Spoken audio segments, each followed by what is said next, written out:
Grand Rising, y'all. It is TMZ. I know I look totally different, don't I? Because the sun, happy Sunday. Happy Sunday, February the 19th. Happy birthday to Miss Maya Willis. I know you have a different last name now, but yeah. Happy birthday to you. Starting off the Pisces season. We're in day 2 at degree 1 almost. And once we move into 1 degree, the moon, which is currently in Aquarius right now, will move into 1 degree later this late evening. And we'll have our new moon in Pisces. So first I want to shout out to Miss Sora, always, who has blocked the comments on the post she made about me. So that's wonderful. Whenever you want to unblock and face reality, that'd be great. Isn't her beautiful deity picture back there wonderful? In my new area that is free from her. Anyway, let me stop being petty. Making adjustments. So if you notice, we have so many things in Pisces right now and getting ready to be in Pisces. We have the sun in Pisces. So Pisces, again, is mutable water. Let me move closer so you can see this. Mutable water. We have the sun in Pisces at almost 1 degree because yesterday evening, the sun moved into Pisces. It left Aquarius. Sorry, Aquarius, it was real. And now it's in Pisces, the sun. Also in Pisces for the last 8 years maybe, and we have about 2 or 3 more, is Neptune, the planet of generations, one of the generational planets. Pluto is the other one. So is Uranus.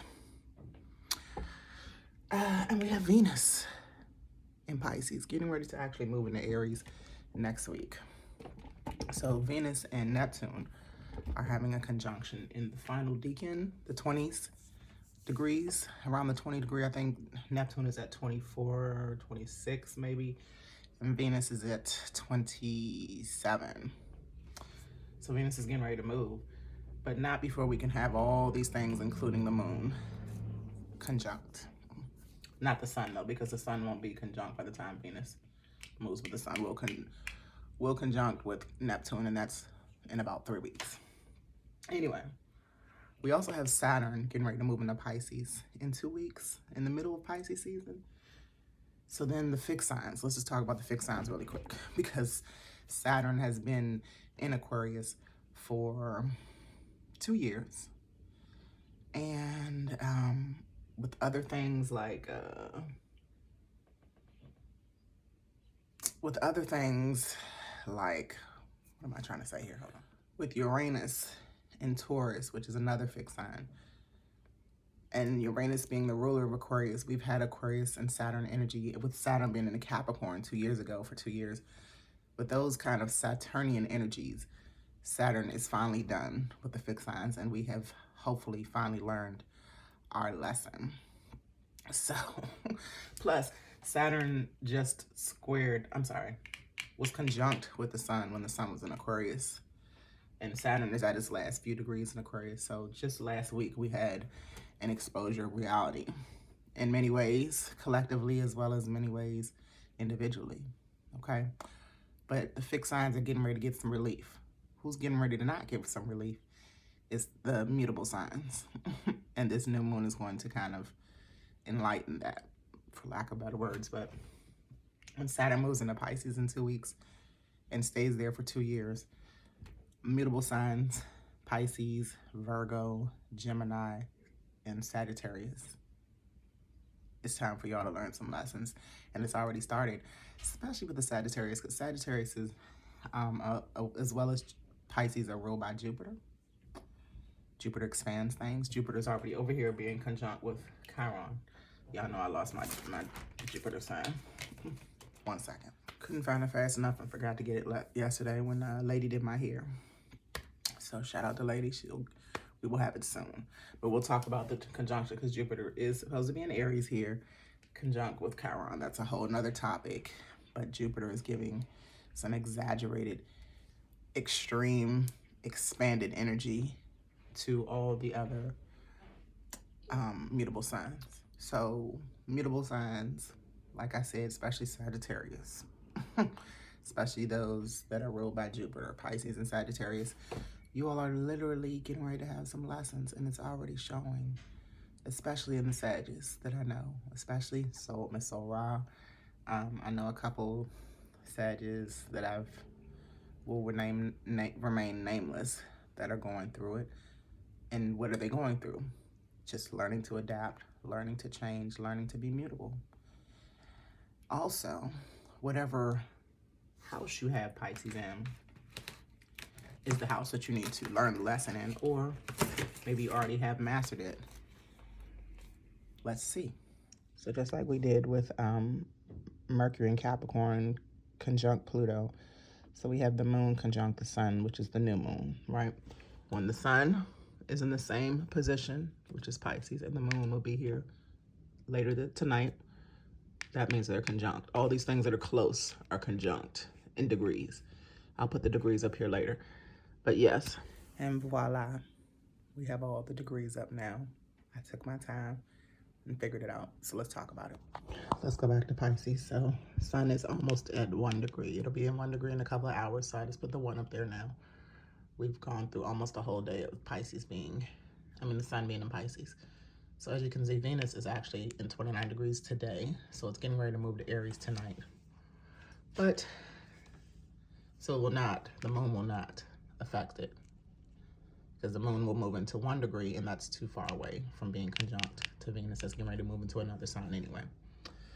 The degrees are actually color-coded with the mode and the element. Okay? So, Neptune is at 24 degrees, so a few days ago, Venus and Neptune, we still feel the energy because they're still only 5 degrees apart. They're still in the same decan. Neptune, the planet of illusions, and Venus, the planet of desires, love, beauty. Watch what you idealize, especially Pisces energy, okay? Even though Venus is exalted in Pisces, which means it does really well when she's not at her home signs, which is Libra and Taurus. She's exalted in Pisces because Pisces comes from Jupiter. Pisces is ruled by Jupiter, so Jupiter is luck. So you have luck and love, but don't miss out on some of the things that you're idealizing, like the celebrities that you love. That would not be so lucky. You have to watch out with Neptune, the planet of illusions, dreams, all things Pisces that's in its home in Pisces and extra potent in Pisces could be showing you with rosy colored glasses, okay? Don't fall for it, but Venus is getting ready to move anyway. Then we have Saturn here getting ready to move into Pisces. As you see, Saturn's at 28 degrees. So Saturn really isn't doing anything else with the other fixed signs. As you can see, the top of the half of the wheel is totally empty. Nothing is going on between Cancer all the way over to Sag. Nothing is going on, okay? We have Pluto at the 29th degree, so you know Pluto is getting ready to move into Aquarius.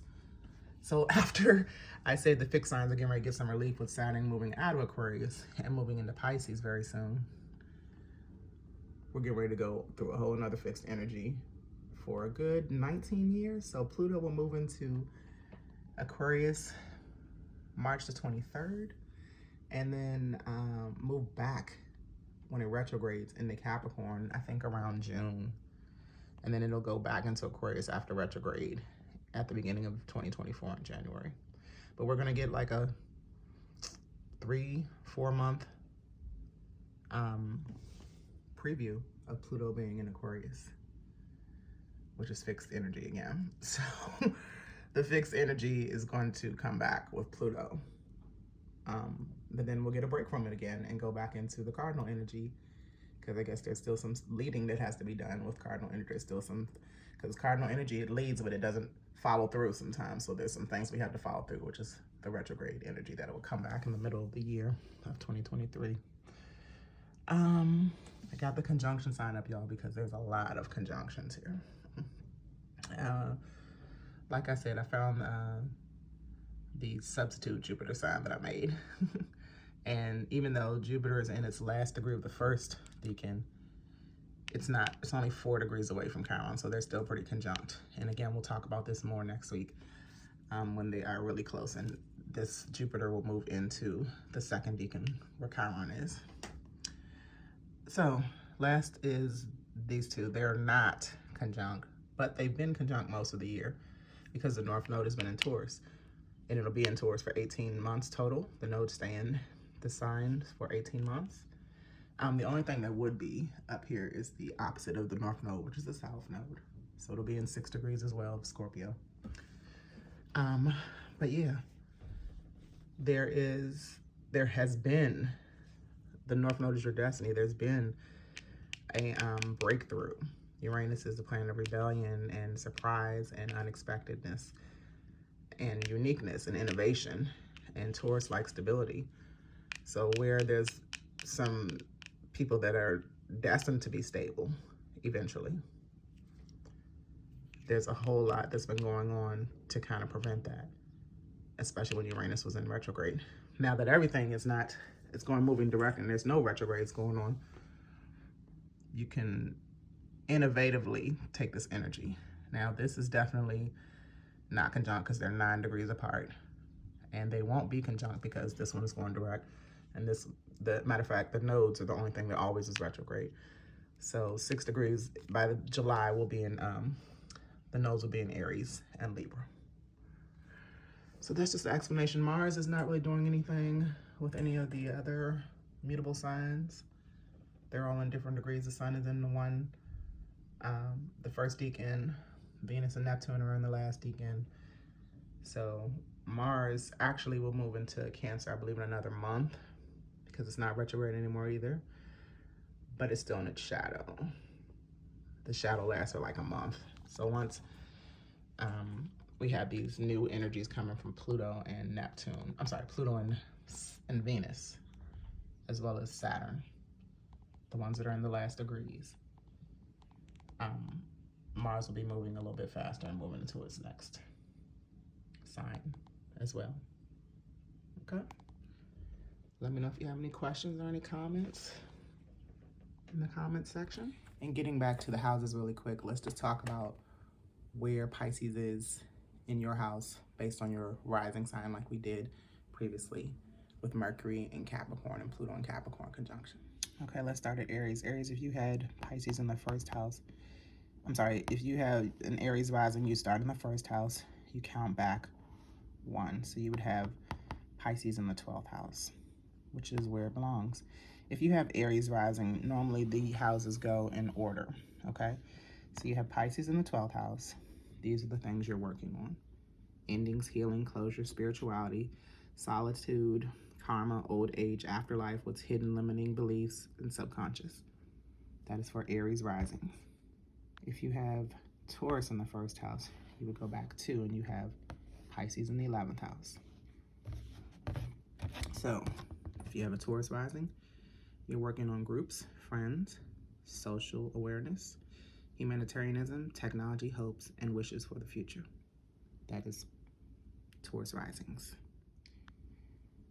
Gemini risings, you would count back 3, 10th house. Gemini risings, you're working on career, long-term goals, structure, status, reputation, public image, masculinity, men, fathers, expert, and fame. That is for Gemini risings. You have Pisces in the 10th house. If you are a Cancer rising, you would count back 4 houses. Cancer is a water sign like Pisces, so your Pisces house is the 9th house. So for Cancer risings, you're working on travel, wisdom, and when I say working on, matter of fact, let me change the word. You are stepping into new energies, new lessons, and you can manifest with Pisces moon, the new moon. So new travel, new wisdom, new philosophy, new higher education, new law and religion, cross-cultural relations, new learning, and new ethics. That is for the Cancer risings. If you are Leo rising, you would start here and count back 1, 2, 3, 4, 5. You have Pisces in the 8th house. So you're either working on or stepping into new, merging, sex, intimacy, shared finances, inheritances, yes, taxes, loans, new loans, for you Leo risings. I have a really quick story. There's a Leo sun that I know that just got approved for a new loan. Congratulations to them. Assets, property, joint ventures, goals, mystery, partners, resources. And speaking to that Leo sun, that partner's resource, use it. Use it. All right, if you are a Virgo rising, you would count back 6, because Virgo is the opposite sign of Pisces. So you would be in the 7th house. Your lessons or your newness will be in relationships, marriage, contracts, business partners, equality, sharing, and interpersonal style. One thing also I want to say is the new moon brings new energies, but it's the last moon. Did I even mention that it's the last moon of the cycle that we've been through in a whole year since the last Pisces season and the last new moon in Pisces season? Let's just marinate on that real quick. Pisces is the last sign. So all these, Venus is ending a cycle, right? Not Neptune again, because Neptune moves slow. So we'll talk about the ending of Neptune in a couple of years. The sun is in its last cycle. This is why this is mutable energy. Pisces is mutable energy because it changes the seasons. It changes, everything is coming out of it. It's the endings, because Pisces is the last sign in the zodiac.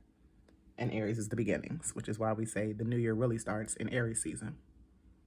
Got it? This is the last moon moving into Pisces for the last time, and we start a new cycle.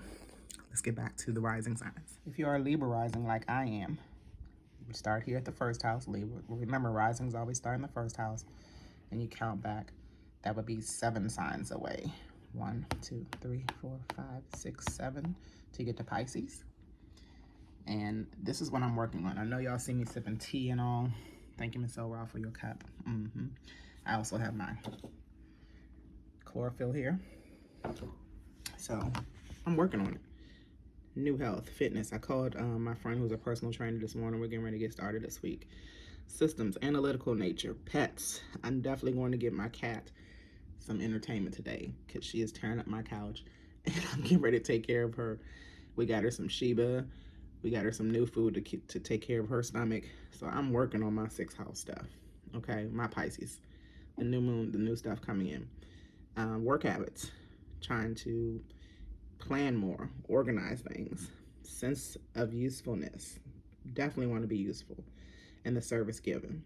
As a mother, as a business lady, as a person that just got promoted and looking towards another promotion, I'm stepping into my 6th house Pisces new moon energy. Got it? Scorpio risings. So you would count back 8 into the 5th house. So you have Pisces in the 5th house if you're a Scorpio rising. Miss So Raw is a Scorpio rising. Romance, love. Hopefully she'll get a new romance. Or she'll work on the one that she had with me and we'll come back together, but who knows? I need to think of the stuff that I'm working on, my work habits and my health, mental health especially. Anyway, Scorpio risings, romance, love, affairs, play, creativity, fertility, childlike spirit, joy, self-expression, and drama. Thank you, Scorpio risings, for having patience with me, because every time I talk about y'all, I'm talking about my ex-girlfriend. Who definitely could work on these and bring some newness to these with the new moon in Pisces.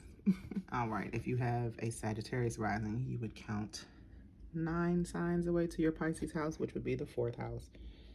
Sagittarius risings, you are working on or stepping into new homes, roots, family, self-care, emotions, foundations, mother, children, women, and femininity. That is for Sagittarius risings. If you are a Capricorn rising, your Pisces house would be 10 signs away, which is the 3rd house. So, and we're counting backwards, remember, because Pisces, Aries represents the 1st house. Your 1st house is where your rising is. So if you have these rising signs, we're counting back how many signs you are away from Pisces. So Capricorn, you are either stepping into new or working on the mind, thinking, communication, siblings, social activity, interests, neighbors, and early education. That is for Capricorn risings. And then we'll end with Aquarius risings and Pisces risings. So if you're an Aquarius rising, you are in the second house. You have Pisces in the second house. You're working on and stepping into new money, work, income, daily routines, values, material possessions, priorities, habits, your job, and work ethic if you're an Aquarius rising. My grandson is an Aquarius rising, and even though he's 6 weeks old, we're working on his daily routines. We are definitely working on some habits that we need to break in order for him to be a successful baby. And just things that we value, just switching up for him so that he can mirror that as an Aquarius rising. He's definitely going to get blessed with some money. And last but not least, if you have Pisces risings, you're in the first house. Pisces risings would start right here at the first house. This would be your Pisces house as well. You're working on self-appearances, beginning, or you're stepping into new beginnings, the body, first impressions, attitude, identity, approach to life. Any rising sign is working on this, okay? Any rising sign. The first house is always what you're working on because that is where your rising sign is. Your rising sign, again, means how you come across to others. That was enough for the day. Y'all have a wonderful Sunday. Again, happy birthday to all Pisces. You all are a water sign like I am, Scorpio sun. You all are the flow that keeps the whole zodiac together. The feet represents Pisces, so Pisces has to hold up all the rest of the body. Pisces has to wrap up all the cycles that have gone on in each planet. Every time they come through Pisces. Pisces is the 12th house as well. And the 12th house, as we read for the Aries risings that have Pisces in the 12th house, Pisces represents the karma that we are hopefully have learned through the cycle that we have gone through. And if we don't, it'll come back around again. So learn your lessons, step into new energy, adapt. Mutable energy is about adapting. Adapt with your love, beauty, and finances with Venus leaving Pisces. The sun is going to expose our egos, where we need to learn how to adapt if you are a sun in Pisces. Neptune, watch the illusions, but forgive. That's how you adapt. You know, once you realize, once your third eye, once you're stepped into your spirituality and you realize what's been hidden from you within the illusions, you forgive. And that's also part of Pisces in the 12th house. And this moon, with our emotions and it being a water sign, expect some heavy energies. Expect some deep energies. But the best way to deal with that is to learn the lesson. I'm TMZ, teaching everyone abundantly, empowering many, Zakia, which means intelligent in Arabic, enlightening every day. And this is Get a Life Astrology, growing into divine adults and loving yourself forever. Peace. Y'all have a great week, and I will see you soon.